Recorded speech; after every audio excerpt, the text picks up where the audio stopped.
on October 19th, 2022 at 7:02 p.m. First order of business is approval of the meeting minutes from our last meeting. Hopefully everybody's had a chance to go through them real quick, take a look. Any questions, comments? Motion to accept, Chris. Thank you, Chris. Second, Julie. Thank you, Julie. Josh, if we could have a roll call, please. Nate, Aye. Julie, Aye. Chris.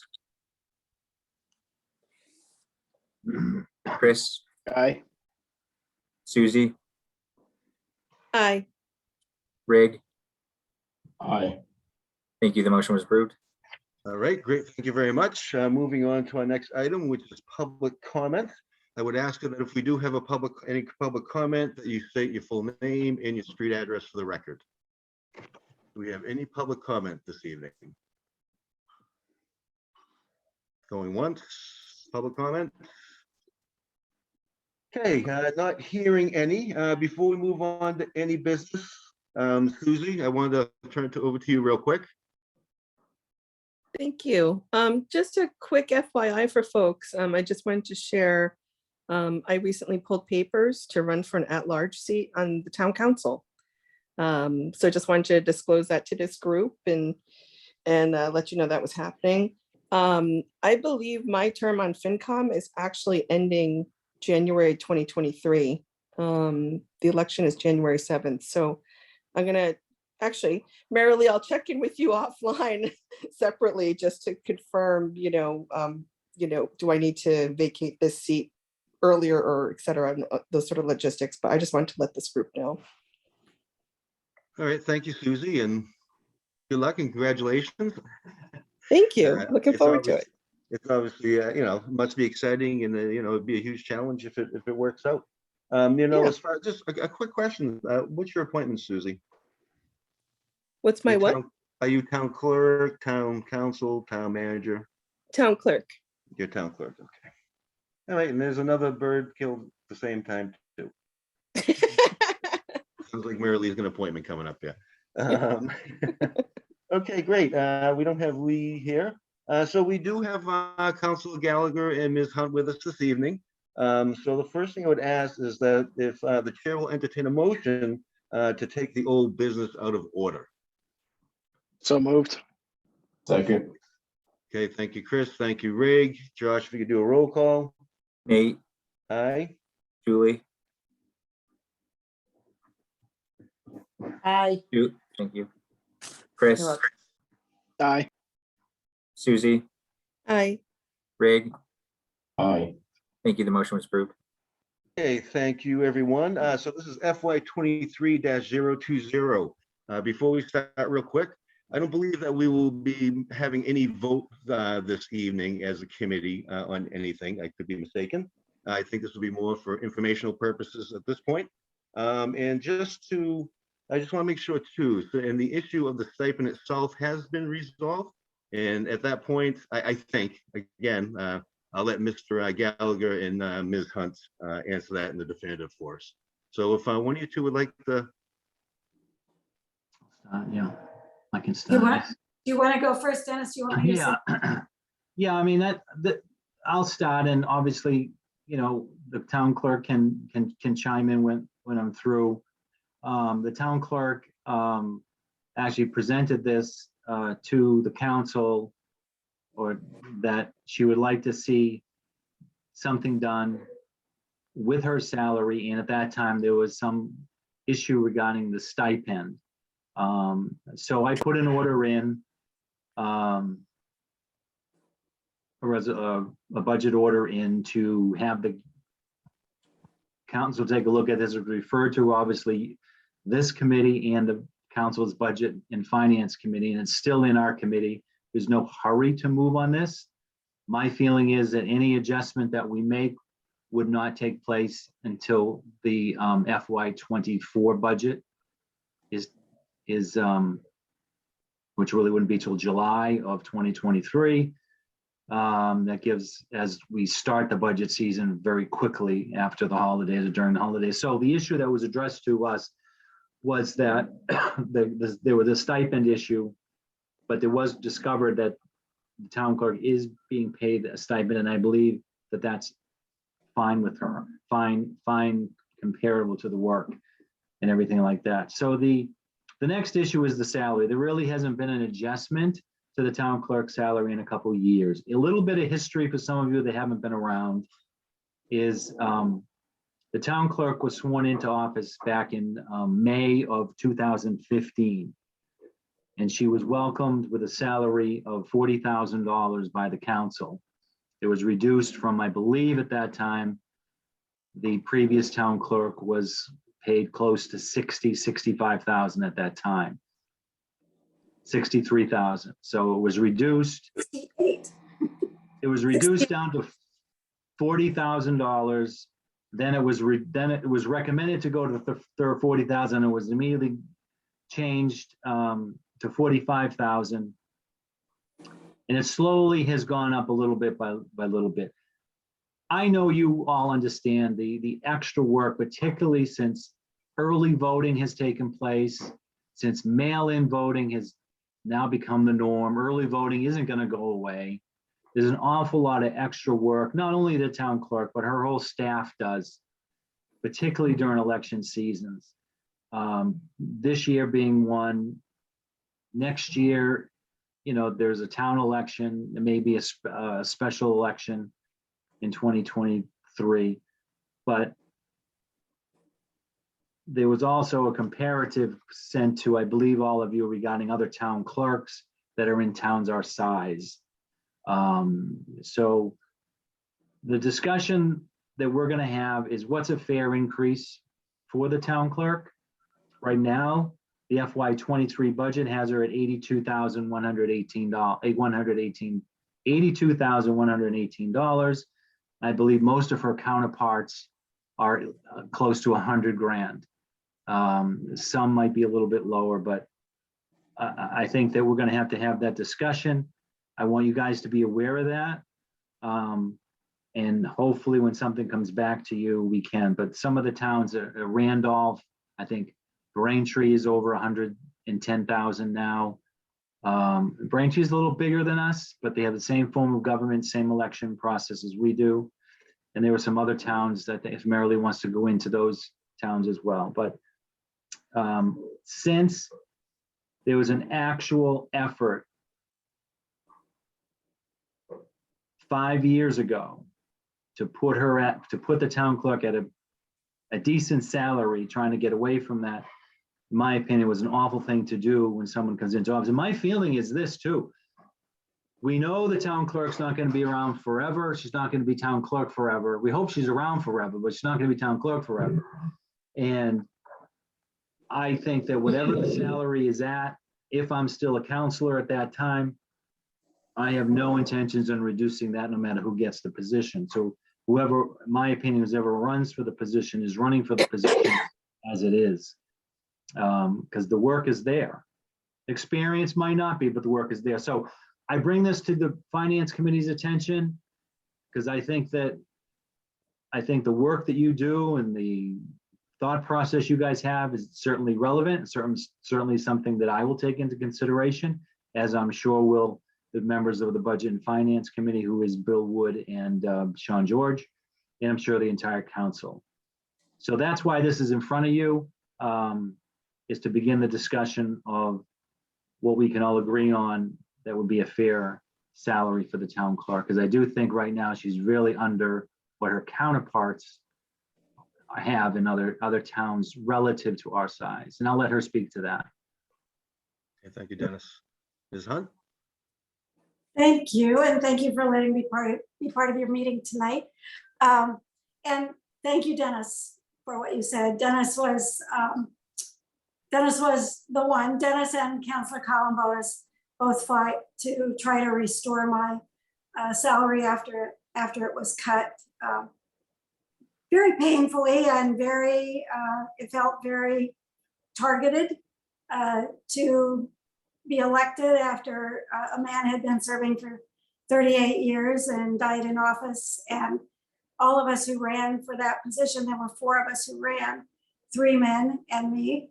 And as soon as I was elected on a Saturday, and on Tuesday, my salary was cut to $40,000 from $68,000. So it felt a little punitive. There really wasn't anything I could do about it back then. Lori Guarini has been really helpful in the accounting office. I believe that she put me in for a 3% COLA every year to match the COLAs that were being given to regular employees. So that has been helpful. But it's hard to take away the sting of something like that. And I don't want my predecessor to come in and have something like that happen. One of the things that happened during it was I believe the town council had been talking about reducing the salary. But when you're running for office, when you're running for an elected office, you're not going to go into a town council meeting and fight about the salary. I mean, it's just poor politics. And so none of us did. And that's what I got told on that Tuesday night when it was cut. I got told, well, you knew we were talking about doing it and you didn't come and say anything. But that's a ridiculous expectation of a person who's running for a political office. You're trying to just talk about how well you'll do the job, not how much you're going to fight for the taxpayers to pay you. So I thought that was a little spurious. Anyway,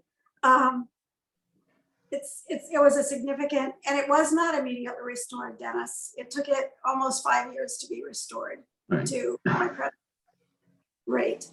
So, and now it's above what he was making, but I contend that he would have, in 7 years, been making at least as much as I'm making, and probably more like the regular. The paper, I believe, I hope your chairman shared it with you, the comparisons. And I think that one, I don't have it right in front of me, but I think that one shows that the average of those salaries of the towns where the population is the same, is approximately the same as ours, comes out to being about $16,000 short of my salary comes out being about $16,000 short of what their salaries are. So I guess I would just ask you to support that if you feel that you can. The workload compared to what my predecessor was doing, I can't even describe how much the workload has increased. As Dennis says, with early voting, this Saturday, for instance, I'm going to be working from 8 in the morning till 2 in the afternoon for early voting, which really means I'll probably be there from 7 to 3. And I don't get any extra compensation for that. And I do that because if I have my staff work there, you're going to be paying them time and a half. So I think I take all the extra overtime that I can rather than have the staff do it and have it cost the town. I don't know that someone else is going to make that same choice. And there are lots of those times, lots of nights when I have to stay till 8 o'clock at night or 5 o'clock at night, when we have to go in on weekends and work. So it's a heavy duty job. It was made heavier by COVID, of course, because we have state computers that we have to use. Those don't go home. So we couldn't stay home and work, and my staff couldn't go in to work. So I went in and in 21, was it 20 or 21? I can't remember which year it was. I went in and worked from April to November and didn't take a single weekend day off or any day off. I was in there every day working to get the census done, because we have to have that to have the town report and to have our voters all updated in the state computer. So I just would ask you to consider some of those things and know that you've gotten, I think, I don't know, I don't want to be conceited, I think you've gotten a pretty good deal for these 7.5 years that I've worked. And I just don't want to see my predecessor come in and have something like this happen to him or her.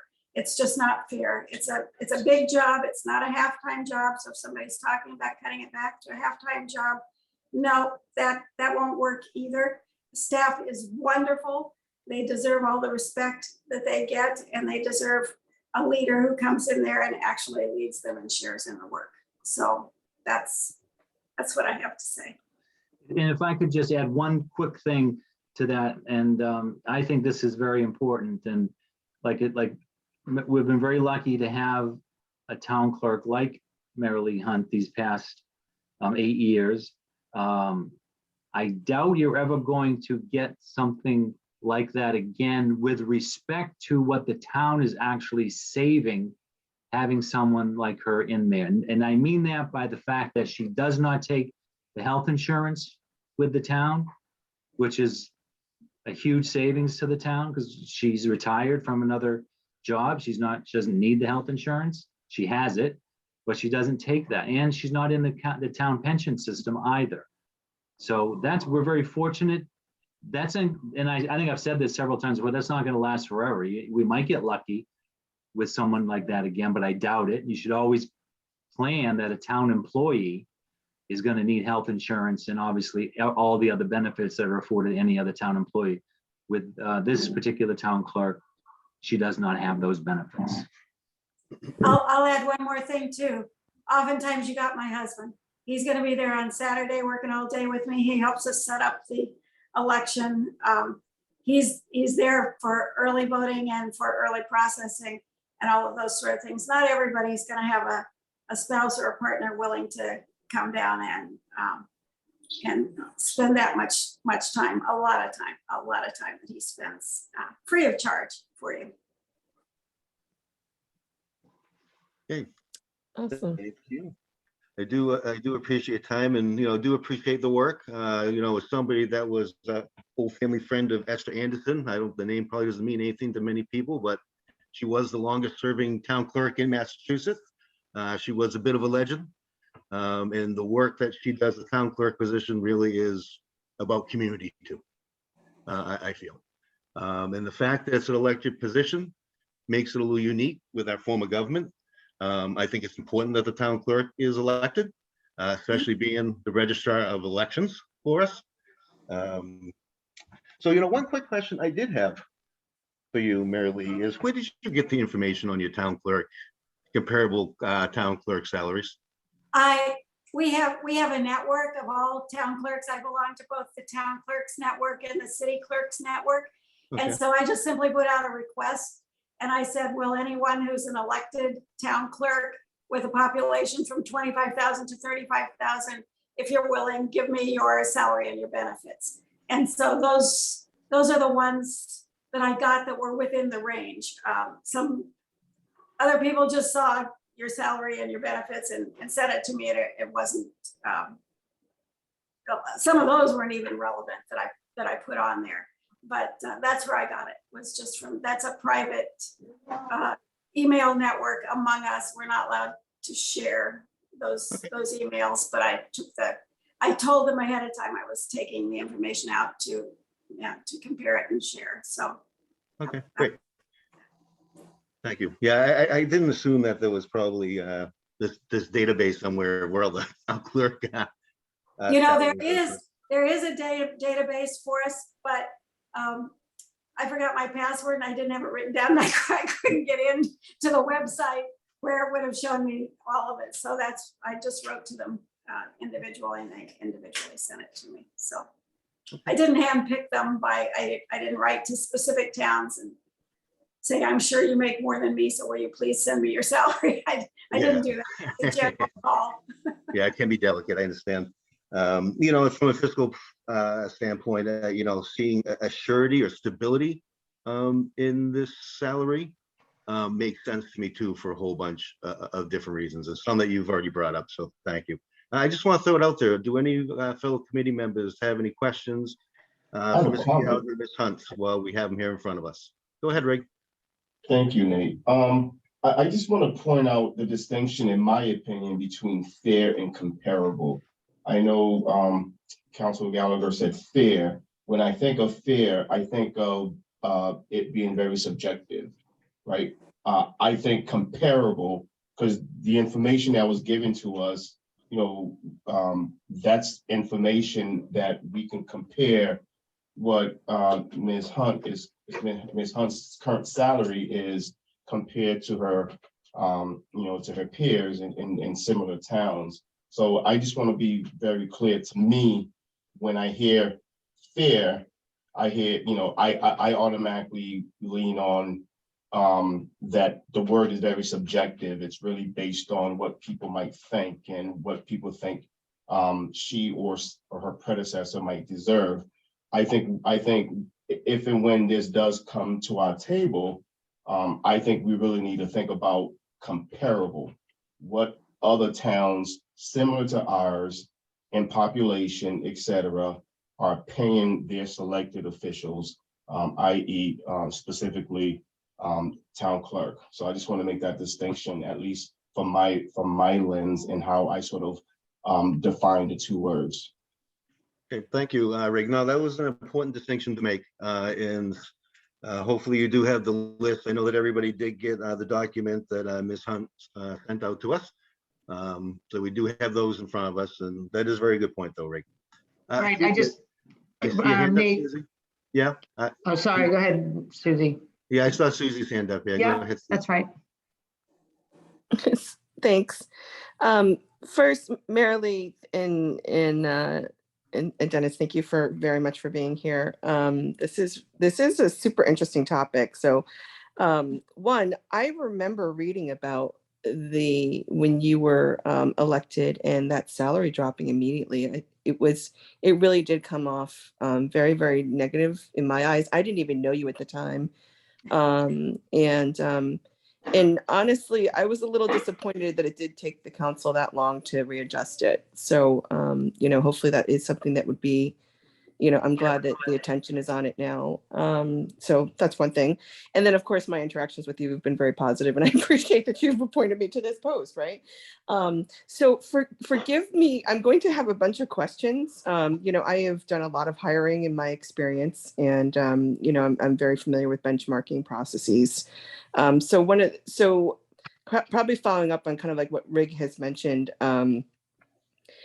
actually, I have a very first tactical question. I'm assuming that elected town clerk positions, you have to be a resident regardless of which town you're in, correct? Right.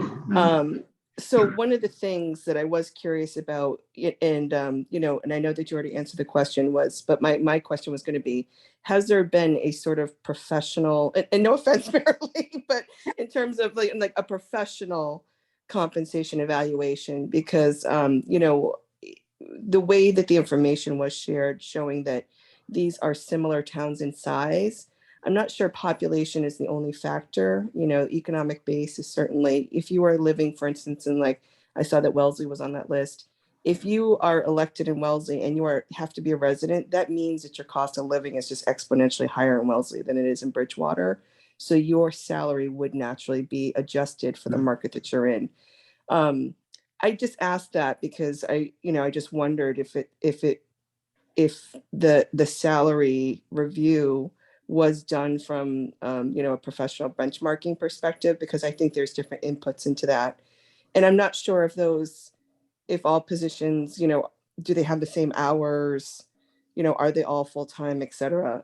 So that was one thing I was curious about. And then I think this is more so just a question for tonight. And by the way, I also asked that with the pure intent of, I hope it increases your salary. So it's not, an oppositional question. It's more so that it feels like it should be benchmarked, appropriately. And then I think just a question for tonight. I'm not fully clear now, since the topic was around a stipend, but now that the stipend piece has been cleared up, we don't need to vote on anything tonight? Is this just for learning or? Okay, all right, that's helpful. The other two questions is definitely just for learning, is that because you're an elected official, but the town pays your salary. So I guess I don't understand why you don't get other benefits. So that's, and then also, if the town is paying your salary, do they determine your increases, the town administration? So Susie, is it okay for me to go ahead and speak and say? Yeah, go ahead. Yeah. Yeah. My salary is set by the town council. So first of all, that, Oh, okay. last question. What was the one you asked just before that? Oh, like why why you don't get benefits and other things? Yeah, That- I I couldn't don't have- understand that part. Yeah, if I wanted benefits, Susie, I could have taken them. My husband has benefits, and I've always been part of his benefit package. And so I, Oh, okay. that's why I do that. And retirement, I can't take because I'm a retired state employee with a very, very, very, very small state pension, I must say.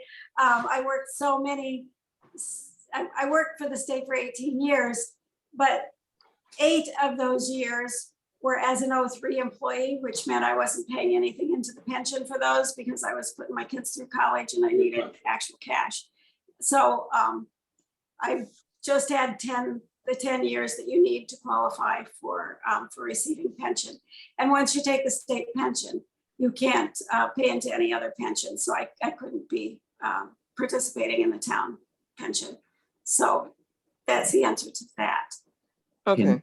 And the fact that, you know, the previous town clerk was in the pension system, and although we're not paying him anymore, we're probably paying a benefit to a survivor on the pension plan because of his death. When Marilee is no longer a town clerk, there's no other liability the town has for her. And like I said, that we're lucky for that, but you're not going to have that forever. But getting back to the salary thing right now, when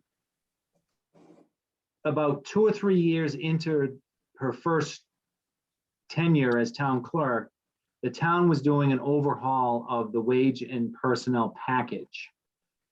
And we got a presentation which does include a town clerk category in that called non-affiliate salary grade table. So that's where her salary is, and she has a grade level and steps just like any other people in that non-affiliate salary table. And what I was told by the assistant town manager is that 82,112 that she currently has is grade 12, step 9 in that non-affiliate salary table. So I don't know how many more steps there are or how many grades there are, but we'll figure that out when we talk about it. But some town clerks are just, the salary is just set by the council. There's no, there's no table or grade within the towns that put them in there. In our town, we had a study done. It's probably about 6 years old now. And the town clerk had a category in there, and that's what she's in now. You might also just want to consider what you're paying department heads and what you're paying the head of the town clerk's office. I mean, I don't think it compares even remotely to what you're paying department heads. Right, and there's that whole new statute or law that's out there now, whether you agree with it or not. It's, I think, the Equal Pay Act, or something like that. I don't know the term because the town manager brought it up to our attention that there are some people in the town, I would say women for that matter, that are not up to par with what their male counterparts are being paid in similar positions throughout the Commonwealth. So there's this equal pay statute that's coming up, and I believe the town manager has already made some adjustments, or will be making some adjustments to other, not so much department heads, but senior management positions in the town. So you'll see that in the next budget probably. But I think that that's why we're getting a head start on this, because I would say most of the town clerks in the Commonwealth are probably female. Not that that matters or not, but they're probably female. They are. But how many of them that are men are paid a lot more? That's what you look at, Well, and frankly, there's no making up for what happened to me. I mean, I'm Right. going to be gone in 24. The town, I think, I suppose very conceitedly think the town got away with a lot, with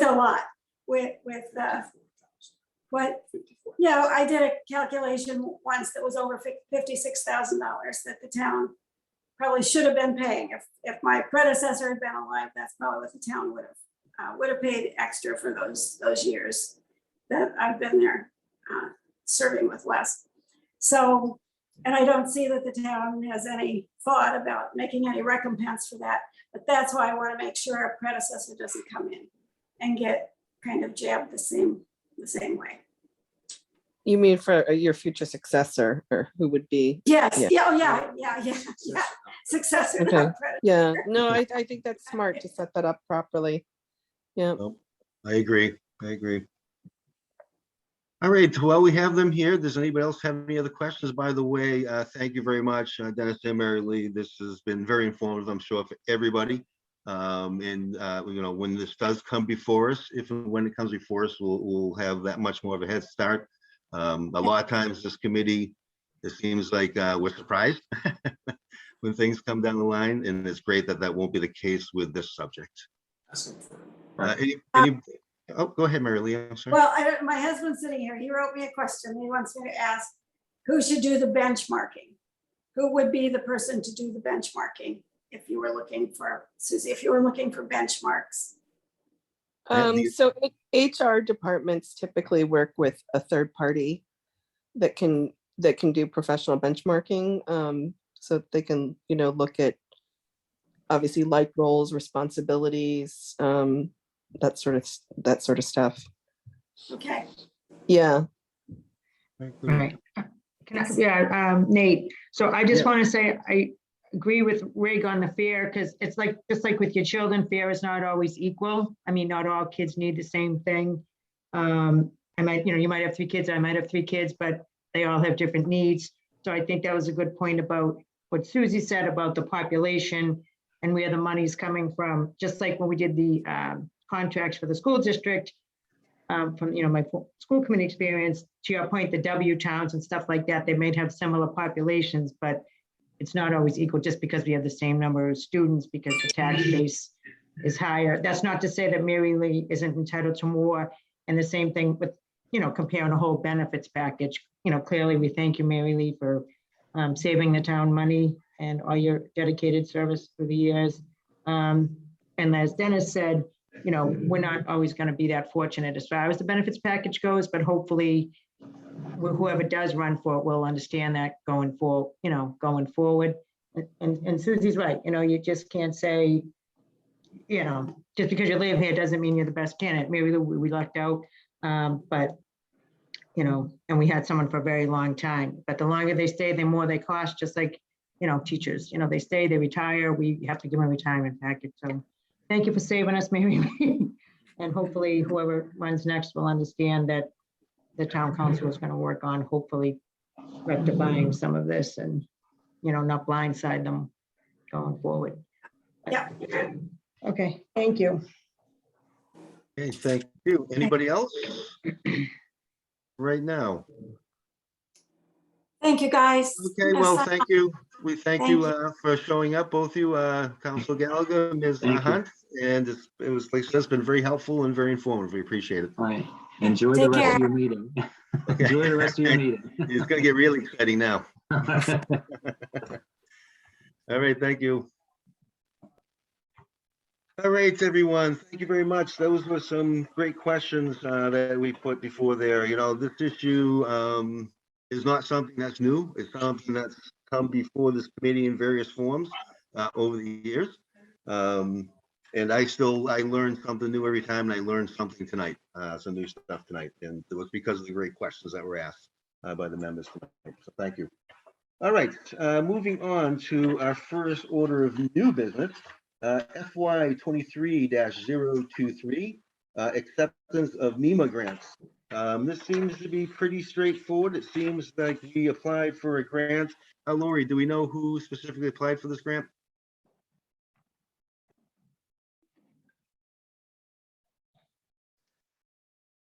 Had to get that unmute button done. Okay.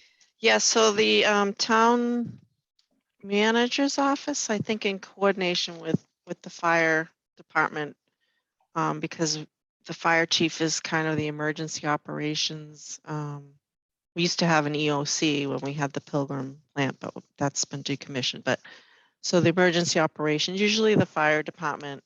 But anyway, it was a MEMA grant that was available for a emergency backup power for shelters. And I'm not sure if everyone knows, but we currently have a portable generator that we had upgraded the senior center electricity in I don't know, maybe 5 or 6, maybe 7 years ago. I don't even recall. But anyway, it upgraded the electricity so that the fire department could use this portable generator in order for it to be a shelter. And we got this opportunity to get a new generator permanently installed at the senior center for emergencies and backup shelters. And we can use the other portable generator for a second location if be needed. So we're obviously looking to get the generator with the grant amount of 50,000, and I'm not really sure if it's going to be 50,000. It may be a little more, it may be a little less. I'm not really sure about that, but this is, a great opportunity for the town with the 50,000 to spend on. Yeah, grant is really free money for the town. And I thought I read through in the grant application that the maximum amount is 50,000. Mhm. So it may be Yes. that we're getting the 50, we're getting the maximum amount, which is great. Correct, yes. Questions, comments for Lori on this? I guess my question would be, Motion. who's responsible for spending it? Like, who will decide how it's spent and when it's spent? Do we have like a deadline on when we have to use it by or anything, or once we get it, it's? we're good to Yeah, go? so I believe that we have a couple of quotes out there. The fire chief was helping the public facilities employee who's been getting quotes and trying to get it in and spent and set up before the winter, so we can have Great. it going. Thank you. Mhm. Okay, thank you. Any other questions? Motion to approve, Chris. All right, thank you, Chris. Second. Thank you, Rig. Josh, if we could do a roll call, please.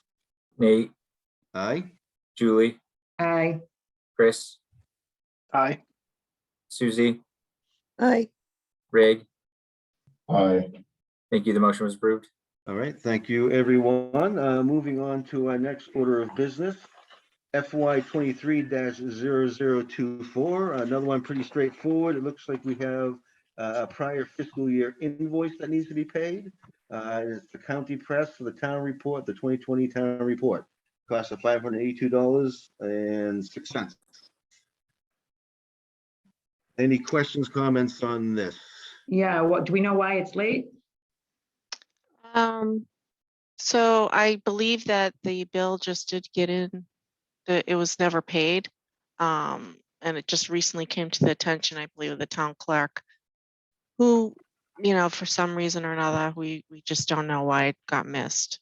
So I mean, In it's order to dated pay it. December 21st. I guess Yeah. I'm surprised that they didn't come looking for it sooner, the people that were.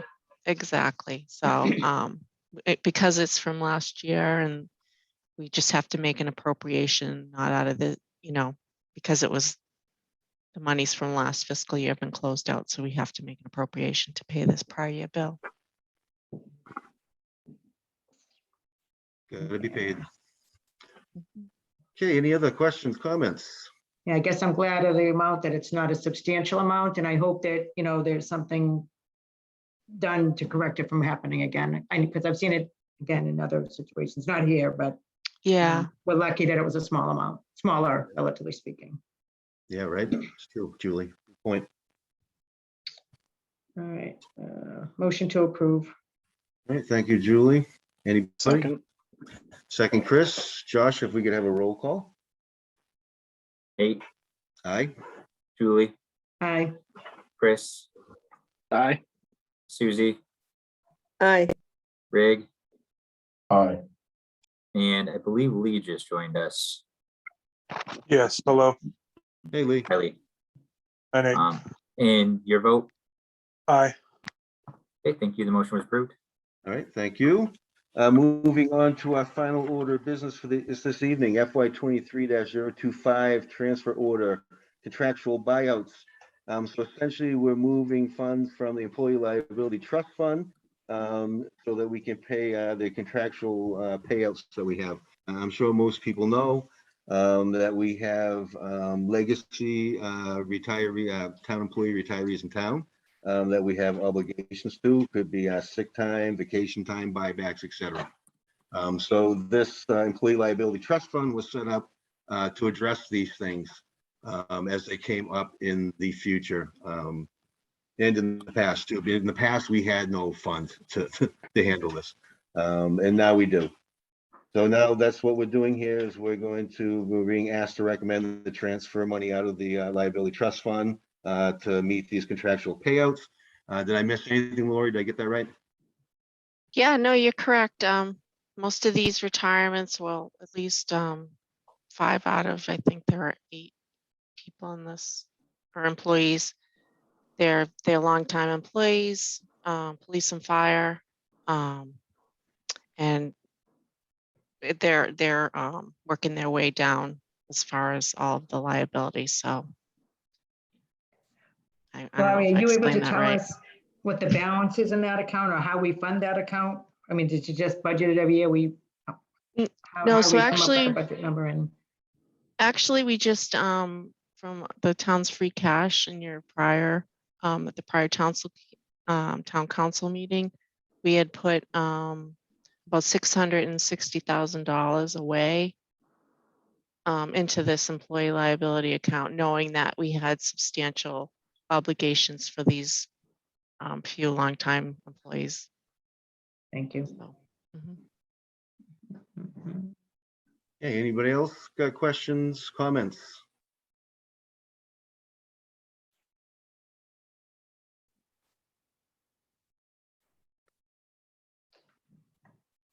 Not hearing any, the chair will entertain a motion. So Nate, moved. it says first reading, not for action. So are we supposed to vote on this today or is that for the For town town? council, Julie. Yeah, Okay, we'll make, thank you. yep. Did I Sorry. hear, that's okay. Did I hear a motion? Yep, Yeah, I think that's motion to from Chris. approve. Chris, thank you. Do we have a second? Is that first or a second? Chris was our Second. first. All right. Lee. And Lee, sounds like Lee Okay. is our second. Okay, thank you. All right, Josh, roll call, please. Nate, Aye. Julie, Aye. Chris, Aye. Susie, Aye. Rig, Aye. Aye. Lee. Thank you. The motion was approved. All right, thank you, everyone. Lee, is this your first meeting with us? This is, yes. I First want one. to, I think it's the first one we've had since I got approved. I apologize for being late. I was actually running from another meeting. yeah, right. So I want to say welcome to Lee Bean. Some of you may know him, some of you may not. Lee is from town and is active in a lot of organizations here in town. And I know he will make a great member for the financial committee. Lee, you want to say a little Welcome, something? You don't have to. I grew up in town. I left after college for a little bit. I've been back 5 or 6 years now, but lived here from, when I was little until college. Kids in the school system the entire time. I got a sophomore and an 8th grader. Been active on a few different of the town boards and sport boards, and active coach in town as well. So, and then I have a business economics background and work in sales. So happy to be on the committee and being part of helping the town. Thank you, Lee. Thank you. Nice. Welcome. Thank you. Lee, have we met through soccer? I know your name. Yeah, I think I helped you with tryouts one time, Susie. That's what it is. Okay. Well, it's nice Are to you- see you again. Welcome aboard. I used to do a lot of the coordinating for the spring travel. So Nate and I actually know each other a couple different ways. I lived next to him through the end of high school and college at my aunt and uncle's house, and then through the soccer board, obviously. But yeah, Susie, I used to do the coordinating. I think you've got a boy maybe around my girl's age, so I used to coordinate for the boys and girls groups around my daughter's age. as well. Yes. Yes, Yep. yes, yes. Okay, all right. Awesome. Good to see you again. I was like, I think I even have your cell phone number. Anyway. Oh. Welcome to FinCom, Lee. A lot of us soccer people here. It seems like baseball, right? I know Leaf Right. wrestling, right? Anyway, so welcome aboard, Lee. Thank So at this point, if there's anything else anybody wants to bring up right now, you can do so. If not, we can do our Talk about favorite. when the next meeting is. Oh, yeah, thank you, Julie. You have my Nope. memory on that every single time. Sorry, I just got a life. I gotta figure it out. Thank you. So So Nate, I we- did talk to the town council clerk today. Yep. It sounds like there's 5 orders coming through the pipeline. I think Lori can correct me if I'm wrong on that. So that'll be at next week's meeting. And then getting. So Yeah. that's going to be on the meeting on the 25th. Yep. So Okay. we could meet on the 2nd. On the That second, works yeah, for everybody. yeah, November 2nd at 7 PM. Yep. Okay, okay. And we're still not meeting in person, is that correct? That's We're correct. still, but not yet. No, we are not. Josh, if I remember correctly, aren't you working on like hybrid? Hybrid, possibly? yeah. Yep. Yeah, trying to get everything together for that. Because you know how well I do on this phone, computers and stuff. But I think it would be nice to have that option for people, because sometimes, to get down to the town hall, et cetera. I know I pulled over on the side of the road more than once and done a meeting on my phone, Okay, so yeah, once obviously, Josh, keep us updated when it comes to meeting in person, a hybrid meeting. That would be Yep, great. definitely. Okay. Motion to adjourn? Thank you, Chris. A second from Julie. All right, Josh, roll call, please. Nate, Aye. Julie, Hi. Chris, Aye. Susie, Aye. Rig, Aye. Lee. Aye. Thank you. The motion was approved. The meeting is adjourned. All right, thank you, everyone. Have a good night. All right, Thank take Good night, you. care. everyone. Thank you. Good Night. night. Good luck, Susie. Right. Yeah. Thank Susie, good luck. you. Yeah, congratulations. Thanks.